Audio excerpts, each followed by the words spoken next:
Halo anak-anak, apa kabar? Sudah siapkah kalian untuk belajar kali ini?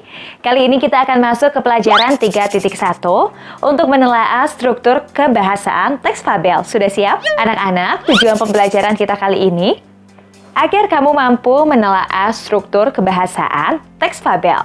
Ayo kita mulai belajar. Dari pembahasan sebelumnya, kita sudah mempelajari beberapa hal berikut ini. Cerita fabel termasuk jenis cerita rakyat. Fabel adalah cerita rekaan yang semua tokohnya terdiri atas binatang yang berperilaku seperti manusia. Identifikasi sebuah cerita fabel dilakukan pertama-tama dari tokoh, karakter, latar, dan amanat. Anak-anak, ciri-ciri umum informasi tentang fabel yaitu suatu kisah yang merupakan karangan atau hayalan benak. Tokoh utamanya adalah hewan. Karakter tokoh pun beragam seperti protagonis, antagonis, tirtagonis, dan deutragonis.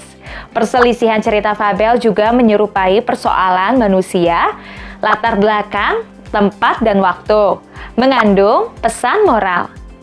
Anak-anak masih dalam pembahasan cerita fabel. Mari kita telaah unsur kebahasaan cerita fabel.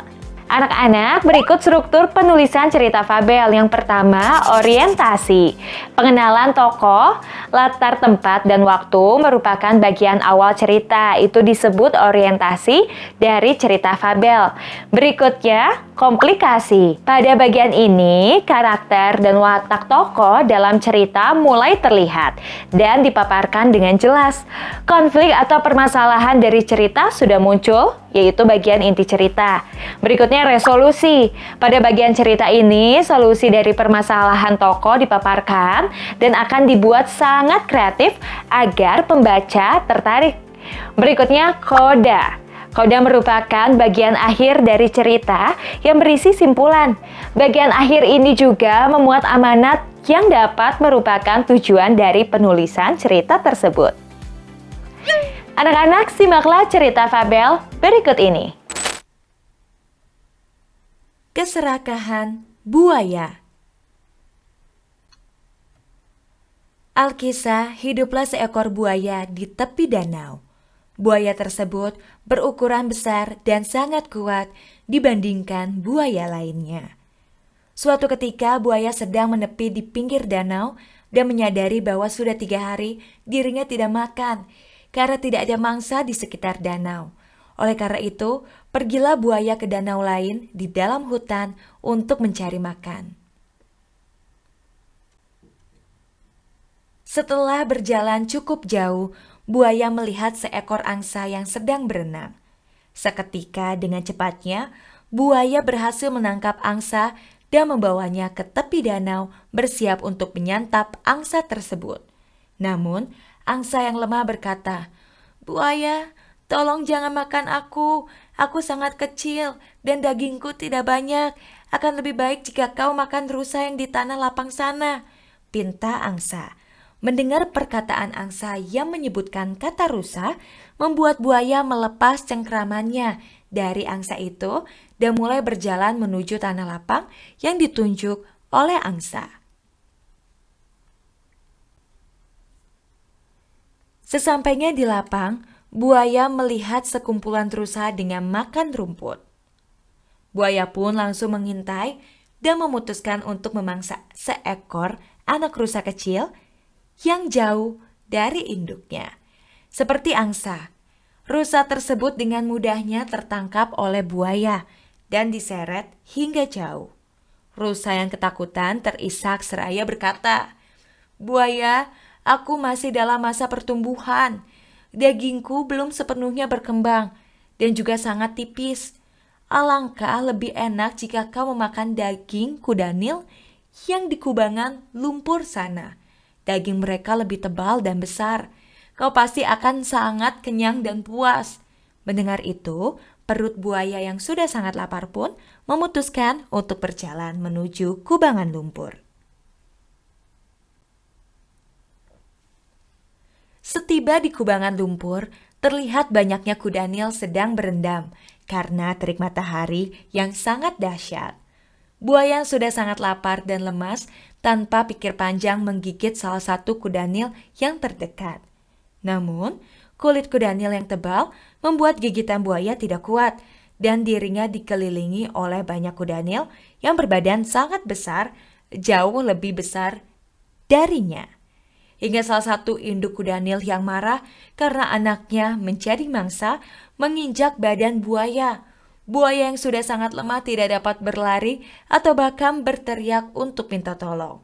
Seluruh kuda Nil yang berada di sana bersama-sama menginjak badan buaya hingga ia mati lemas.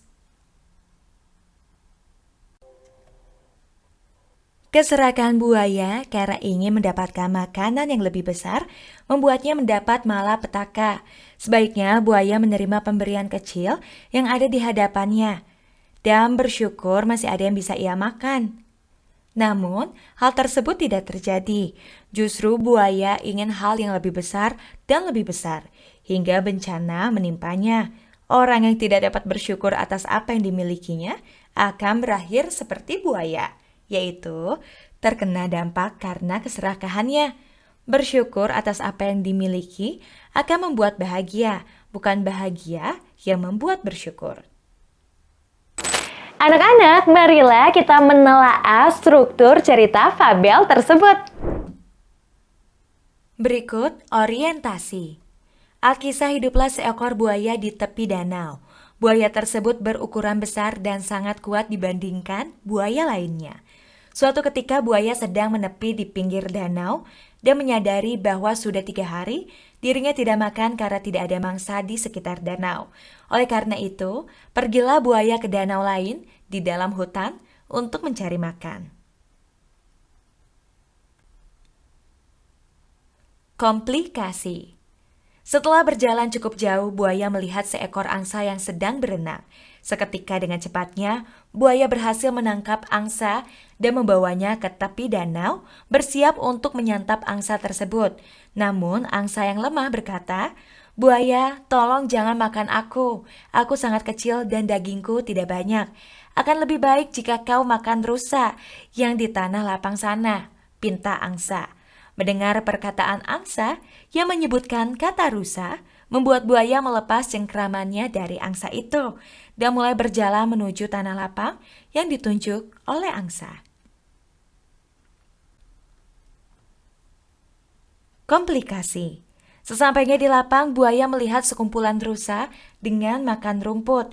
Buaya pun mulai mengintai dan memutuskan untuk memangsa seekor anak rusa kecil yang jauh dari induknya. Seperti angsa, rusa tersebut dengan mudahnya tertangkap oleh buaya dan diseret hingga jauh. Rusa yang ketakutan terisak seraya berkata, "Buaya, aku masih dalam masa pertumbuhan. Dagingku belum sepenuhnya berkembang dan juga sangat tipis. Alangkah lebih enak jika kau memakan daging kuda Nil yang di kubangan lumpur sana. Daging mereka lebih tebal dan besar. Kau pasti akan sangat kenyang dan puas." Mendengar itu, perut buaya yang sudah sangat lapar pun memutuskan untuk berjalan menuju kubangan lumpur.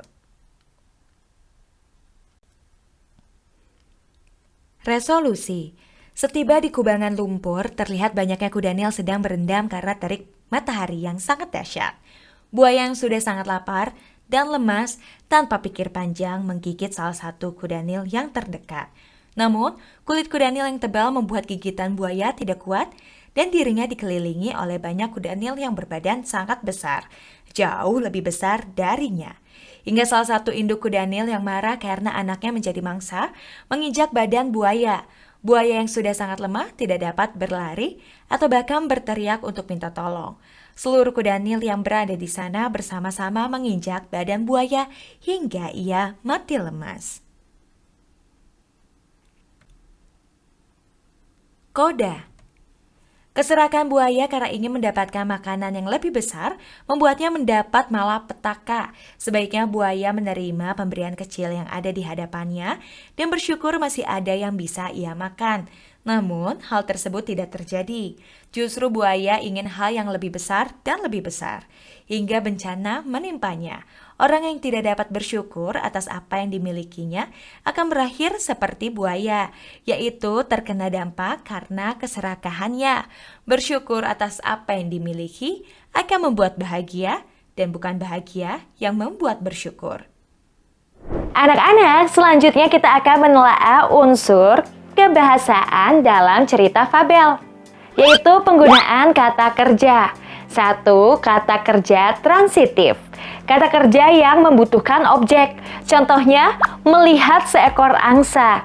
Buaya mencengkram angsa. Buaya mengintai seekor rusa.